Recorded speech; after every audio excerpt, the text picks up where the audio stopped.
back to Lonz Talk Sports. What's happening? Y'all already know I'm Lonz. It's all good. Check this out, man. Did AD handle business or did he handle business?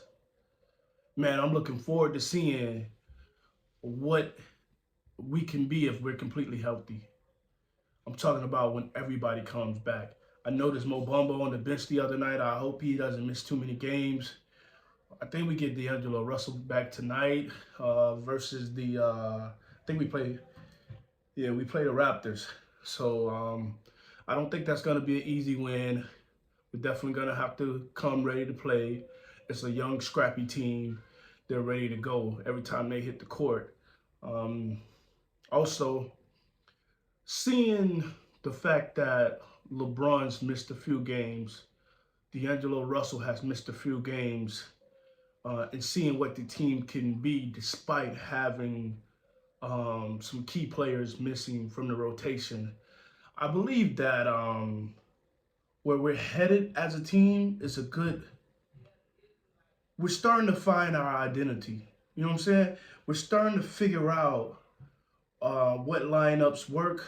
Our starting lineup, I believe it's going to be D'Angelo Russell, Malik Beasley, Gerald Vanderbilt, Vando, y'all already know. AD, LeBron. I think that's a nice starting lineup when LeBron gets back, when we get everybody back healthy. I think it's a good time for everybody to get into a rhythm, especially when it comes down to getting ready to possibly be in the playoff instead of the play-in. Right now, we're seeded number 9, which is the 9th seed in the Western Conference. I believe that we have finally figured out what it takes to win. We got to thank Rob Pelinka for putting together a squad that can actually compete on all levels, all stages of the game. I think we should give him more credit than what he's been getting because he identified the issues. He went out and got someone that could fulfill every need that we needed. And we were already an okay team as far as transitioning, I believe. I think we're top 5 in transitioning the ball down the court. We just had to figure out how to limit our turnovers. And I think we definitely got to that point where we're limiting turnovers because the way that we're passing the ball is unbelievable. Everybody's getting touches. If they don't have an open shot, they're not shooting it. We had players that would just let off shots, hoping that they go in, and they're not even in rhythm or not even getting a chance to even shoot an open ball, which I thought was kind of crazy because how can you gel as a team if you're not working together? How can you be on the same level or close to the same level as a unit if you're not helping each other out on the floor and helping each other figure out different ways, like constant communication? And I think that's something that we didn't do. Pat Bev would try to do it, but it's like the team would be looking at him like, man, come on, stop it. I really do believe that we still need someone that can defend at a high level. And I don't know who that can be. We need one more person on defense, especially when AD, LeBron, or even when Vando have to go to the bench to catch wind. Wayne's a good player. I'm not going to knock Gabriel at all. He's a good player, but he's not consistent on defense. He's young. I know he's still learning. He should be asking AD every time they're on the bench together and he knows he's getting ready to have his minutes. He needs to be asking him, like, what do you think about this? Or what should I do when this happened? Or how should I defend at a high level without hurting myself when I'm going up for a block or anything? Because AD is he's been injury prone, but to be honest, when it comes down to knowing how to go up for a block, he's one of the best to do it. A lot of people don't know you could really injure yourself when going up for a block. So I think that's something that they could be communicating, because that was one of the big issues that we had with Thomas Bryant. He couldn't defend at a high level. When it came down to blocking, he would get fouled. He would get a foul for no purpose.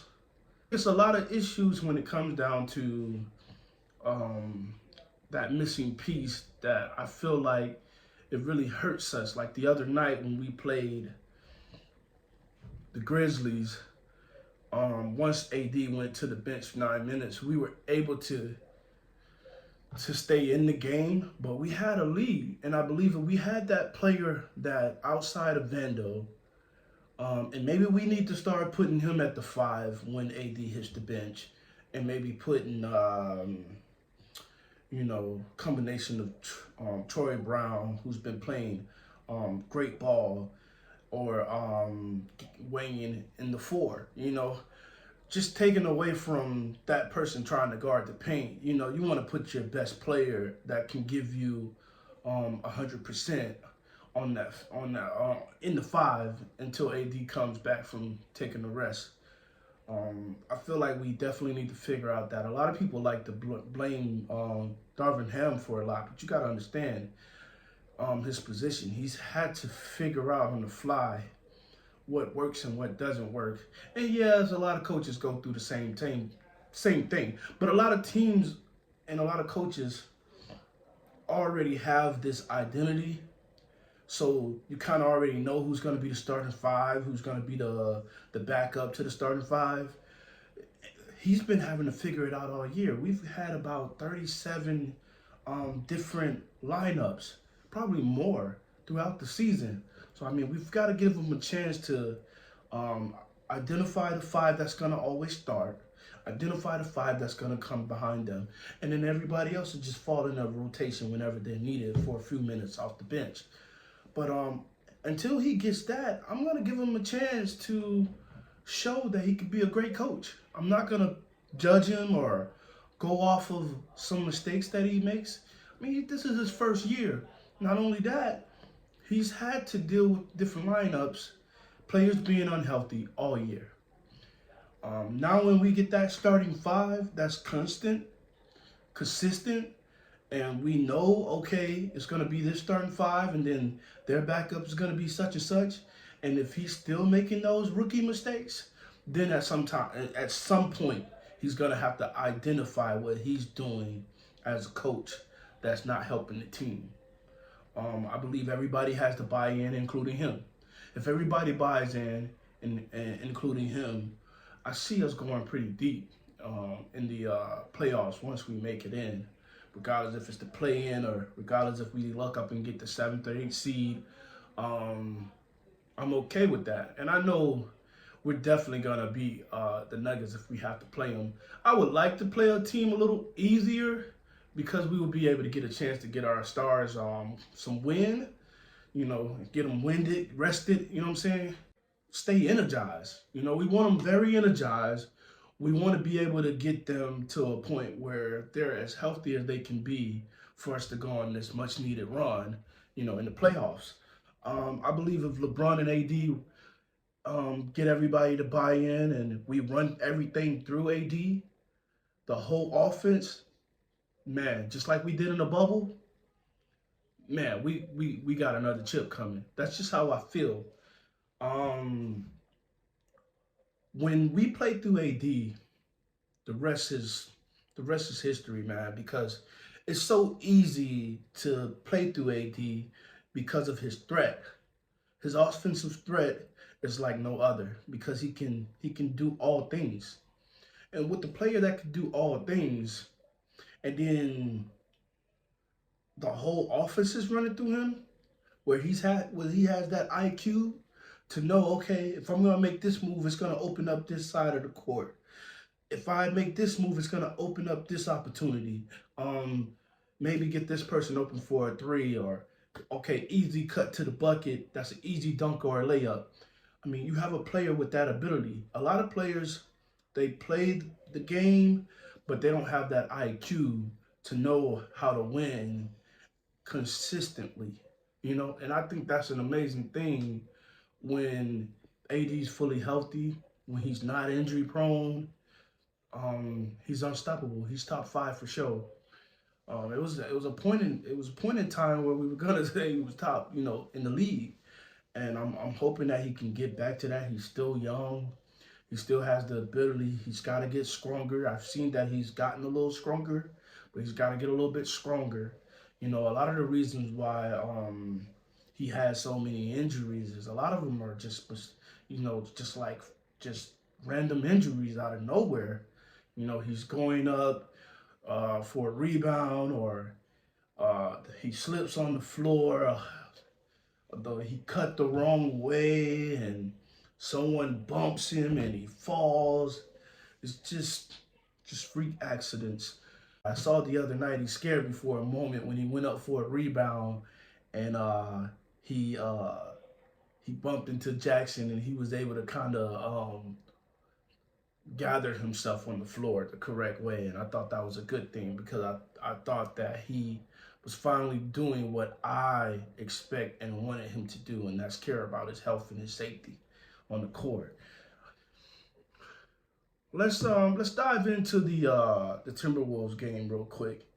I brought it up a little bit, but I think a lot of the reasons that we made mistakes was AD didn't get up enough shots. He had a lot of points, but I feel like he could have got up more shots. When the offense runs completely through, I feel like you should let him decide if he wants to pass the ball or not. He can get himself and everybody else open. I feel like if everything runs through AD and AD I trust, it's gonna be a win every time because he's gonna open the door for everybody else to eat. And when everybody else eats, we win. But he's got to get the touches. He's got to get the most shots. No one should have more shots than AD. No one should have more touches.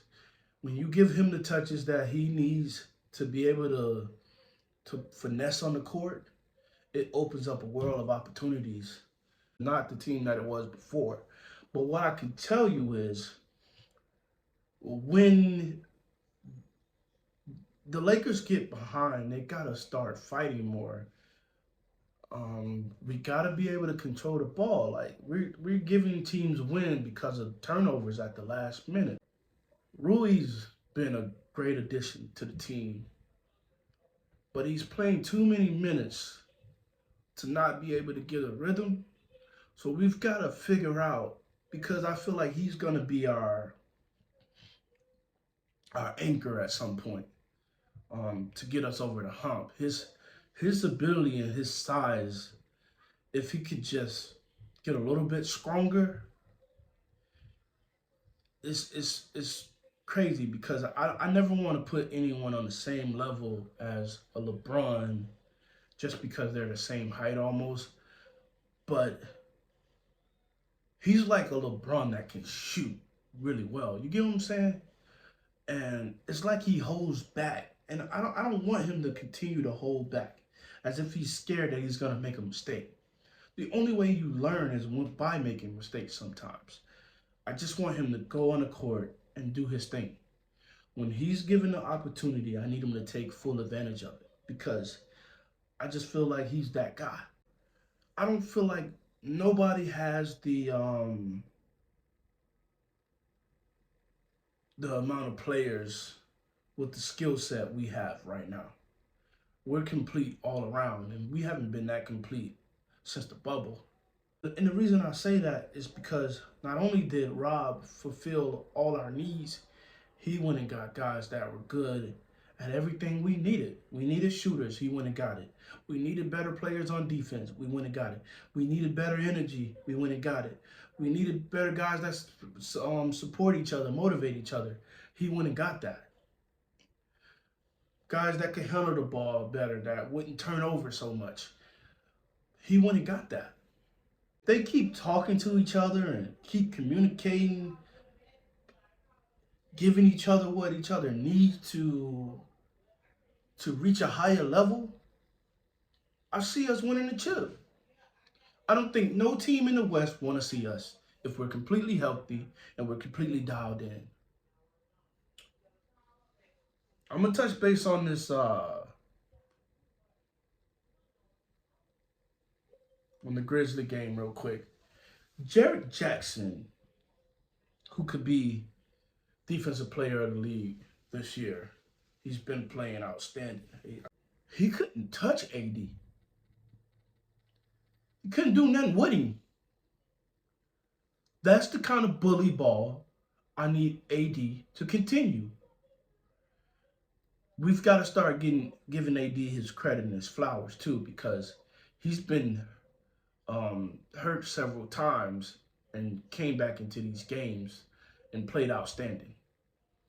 We've got to give him his credit. And yeah, it took him a while to get to that. Nobody wants to mess up their breadwinner, their money, which is he's a player, which is his body, but we want to see him on the court giving his all, and that's something I'm excited about because if he continues to play like this, there's no telling where we can go. 3 to 4 weeks, we'll get LeBron back. I don't think he's out for the season. Everybody's all the Lakers season is over. I don't think LeBron's out for the season. I really believe that he'll be back probably the last 2 or 3 games, and that'll give him time to get into a rhythm before the playoffs.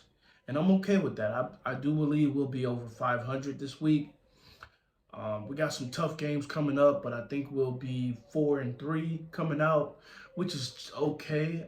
I want to be 5-2 or maybe 6-1, but to be realistic, it's gonna be hard to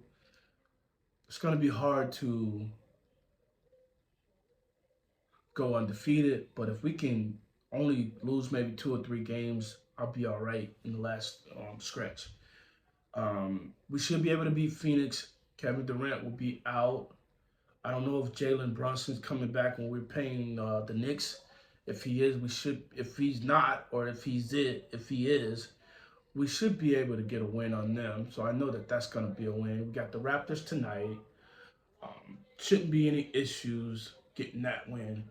So I'm excited, man. I can't wait to get LeBron back. I hope he does, and I know he's doing it, but I hope he does get healthy and be able to return before the season's out. If not, be ready come playoff.